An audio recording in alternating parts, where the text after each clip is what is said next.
I'm Adrian, and today we're taking a critical look at CW's Arrow to see just how similar he is to Batman. I'd like to start out by saying that I think Arrow is a really fun and entertaining show, and I have watched all 4 seasons and what has been shown so far from the 5th.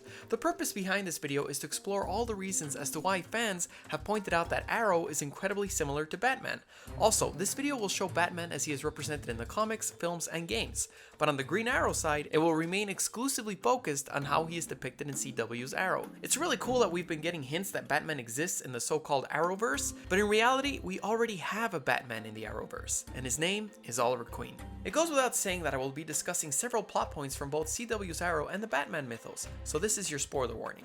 Without further ado, let's take a look at all the reasons as to why Green Arrow is basically Batman on CW's Arrow. Bruce Wayne lost his parents when they were shot by Joe Chill. He decided to use all the money in his power to turn himself into an extremely well-equipped crime-fighting machine to protect the people of Gotham so that a tragedy such as this would never happen to another person again. On Arrow's side, billionaire Oliver Queen was shipwrecked on a mysterious island, and his father committed suicide right in front of him so that he would have enough provisions to live. Due to a series of tragedies and events on the island, and eventually off of it, Oliver was no longer the clueless and egotistical kid he used to be, and had turned into a well-trained and intelligent man. Upon definitively returning to Starling City, later Star City, he vowed to become a tool in dispensing justice to protect its people from being ruled by its seedy underworld. In other words, on both sides of the field, we are dealing with obscenely rich men who, after suffering a terrible family tragedy, become masked vigilantes on a quest for justice, not vengeance. This quest for justice, not vengeance, is an important concept both these heroes abide by. It is well known that one of Batman's cardinal rules is to never kill, and yes, I will put on a side right here to clarify that in earlier versions of Batman in the comics, he does in fact kill people with no problem, and even kills in Batman vs Superman, but it is generally a well-respected rule of Batman's character. Returning to the point, Batman never kills, even though he may very well want to deep down inside, but he believes that if he would go down a path he would never return from, and turn into something just as bad as the villains he is fighting. It would no longer be justice, but vengeance. Bruce makes a point to show this concept to his son Damian in the animated films. Oliver Queen initially killed his enemies with no qualms, believing that they were all essentially bad people, but later comes to realize that he must be better than them, and resolves that he will never kill his enemies, unless he sees no other way out, such as when he killed Ra's al Ghul. He readily states several times in this series that they are on a quest for justice, not vengeance. In conclusion, both heroes have the cardinal rule that they will not kill their enemies. Bruce Wayne doesn't like to rely on others, but the one man he trusts wholeheartedly and respects to an unimaginable degree is the same man who raised him and has remained a valuable and integral ally to the identity of Batman, his butler, Alfred Pennyworth. He is the go-to man in any operation Batman undertakes, and the one guy who he will risk anything to save. In an extremely similar manner, Oliver Queen first trusts his bodyguard John Diggle. He didn't raise Oliver, but Oliver respects him and values his opinion and will almost always take his advice, whether it be on life-threatening issues or even on simpler things like listening to his heart. And just like Batman, the Green Arrow will do anything to save him. In the start of his journey, Batman could only rely on Alfred as he was the only one who knew his secret identity. And similarly, in the earlier episodes, Arrow could only rely on Diggle as he was the only one who knew his secret identity. Both these men also need a base of operations, and they have built their own respective places.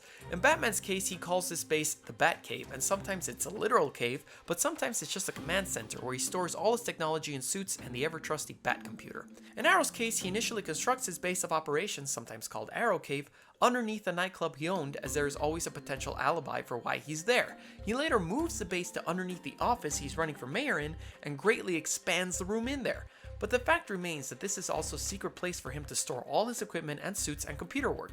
But instead of doing it himself or relying on Diggle, he comes to rely on Felicity, which brings us to the expanded teams element. Batman prefers above all else to work alone, but has recruited quite a formidable team of fellow crime fighters, sometimes referred to as the Bat Family. He's trained 3 Robins, one who went on to become Nightwing. He has also worked with Batgirl and Batwing. Arrow, although initially starting his quest for justice with only Diggle on his side, came to form an ever-expanding team of fellow crime fighters. It began with Felicity, who did all the computer work, and then expanded to Black Canary, Arsenal, Speedy, who inherited Arsenal's mantle, and even Diggle began to join in on the fights as Spartan. He later recruited a new team including Ragman, Mr. Terrific, Wild Dog, and Artemis. In other words, Arrow built a street-level crime-fighting team just like Batman did. Furthermore, Felicity went on to serve the exact same role that Batgirl did when she was crippled by the Joker. When this happened, Barbara Gordon, or Batgirl, was no longer able to join Batman on the field, but lent her computer expertise to Batman by providing intelligence to his operations and changed her handle to Oracle. Felicity herself is even temporarily crippled during the show and became known as Overwatch, The writers even gave a small nod to the fact that she had also become a wheelchair-bound intelligence provider by joking that Arrow had considered calling her Oracle, but it was taken. Staying on topic with these allies, perhaps the most mysterious romantic interest, frenemy of Batman, is Selina Kyle. She's a thief who possesses extraordinary acrobatic abilities and great skill in martial arts. Although she can be Batman's enemy, she has been romantically linked to him several times across the games, comics, and the films. Sometimes she does turn into a better person, but sometimes she remains a thief. On Arrow's side, we have Huntress, who plays Catwoman's role. He even trusted her with his secret identity, just like Bruce did with Catwoman. The unique part in Oliver's case is that he's the one who came up with her alter ego.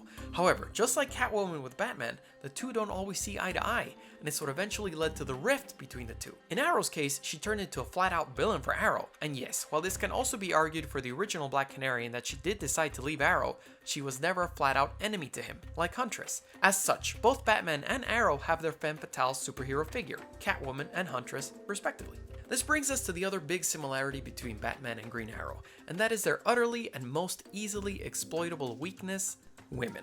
Though he may be trained in over 100 martial arts, Batman becomes silly putty when he's in the presence of a woman he likes, be it Vicky Vale, Julie Madison, Catwoman, and even hooks up with the likes of Black Canary and Lois Lane. He will readily disclose his secret identity, as How It Should Have Ended has mocked endlessly with their videos, and endanger his own safety for them. Much in the same way, Green Arrow also has a severe weakness for women. He has had several romantic partners on the show already, including Shadow, Laurel Lance, Sarah Lance, Helena Bertinelli, Felicity Smoke, and more. More often than not, he will risk life and limb for them and readily disclose his secret identity as well. And although John Diggle continually reprimands him and tries to prevent him from making another woman-related mistake, he rarely heeds his advice when it comes to women. As such, the kryptonite to both Batman and Green Arrow is women. Batman and Green Arrow also share a very large personality trait. They both carry the weight of the world on their shoulders and typically blame themselves for any sort of tragedy. Batman has blamed himself for several tragedies to unfold in his life, and in the same way, Oliver Queen can't help but hold himself responsible for anything that happens to his team. In other words, both are brooding, angst-filled, self-blaming vigilantes who also share a knack for disguising their voices. Batman typically lowers the pitch of his voice to a more threatening tone, as seen with Kevin Conroy's interpretation of Bruce Wayne and Batman. A more comedic version of this is seen with Christian Bale's infamous Batman voice, that later inspired Will Arnett's take on the character in Lego Batman. He also disguises his voice through a built-in voice modifier in his cowl in Batman vs Superman, something Green Arrow actually does as well, although Arrow's voice modifier works while being in close proximity to him. In all fairness, the TV show did show the voice modifier gadget before Batman started to use one in Batman vs Superman, but the fact remains they both disguise their voice by lowering it.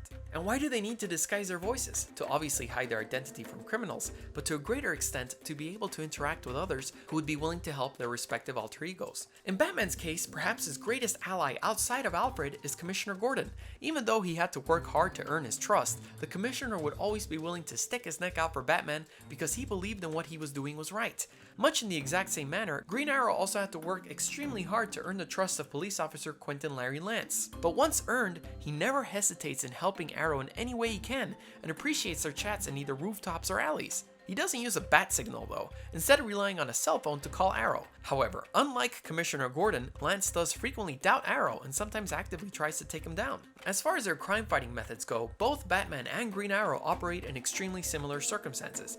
Both wear a tactical crime fighting suit. Although Batman's suit does far surpass Arrow's in terms of functionality, both only go out at the dead of night, both know a great deal of martial arts, and if you'd like to know exactly how many each of them know, I've done in-depth videos analyzing their fighting styles, which you can see by clicking on the cards above. Both usually take out the lights before storming into the room and taking everyone out in the blink of an eye, although regrettably, in latter seasons, Arrow seems incapable of taking control of a room by himself, and both also employ gadgets. The most similar one being the grappling gun. Batman's is a literal gun that is capable of lifting him to wherever he needs to be, while Arrow's is integrated into his bow and arrow, but serves the exact same purpose of enabling him to jump off rooftops with ease or to evacuate a room at a moment's notice. Another common element between the two are the villains the show has directly lifted from Batman. Deathstroke and Deadshot are both typically Batman's enemies, but perhaps the most egregious lift from the Batman mythos was Ra's al Ghul, the very leader of the League of Assassins who above all else wants Batman to take his place. Batman of course refuses. Meanwhile in Arrow, Ra's al Ghul is also in command of the League of Assassins, but desperately wants Arrow to take his place. In this case, Arrow agrees to be trained by him as he's setting up a larger deception, but the fact of the matter remains that Ra's al Ghul wanting a successor is a Batman storyline. Bruce Wayne and Oliver Queen also adopt a very similar persona, that of being a party-driven, egotistical, boneheaded playboy gazillionaire. Who would ever expect that the simple-minded billionaire was a brilliant crime fighter by night? Sure, Oliver does eventually tone down this facade for that of a level-headed and enthusiastic mayor, but the fact remains that his initial go-to persona was the same as Batman's. So there you have it. Due to all of the reasons mentioned in this video, CW's Green Arrow is basically Batman. What do you think of the show? Do you prefer Batman or Green Arrow? Let me know in the comments below, and be sure to subscribe, and you can follow me on my Twitter, Instagram, and brand new Facebook fan page, Godzilla Rex, to be notified when another new episode premieres. It would also be great if you could join my Patreon to get access to cool behind the scenes stuff and a bunch of other rewards. See you next time.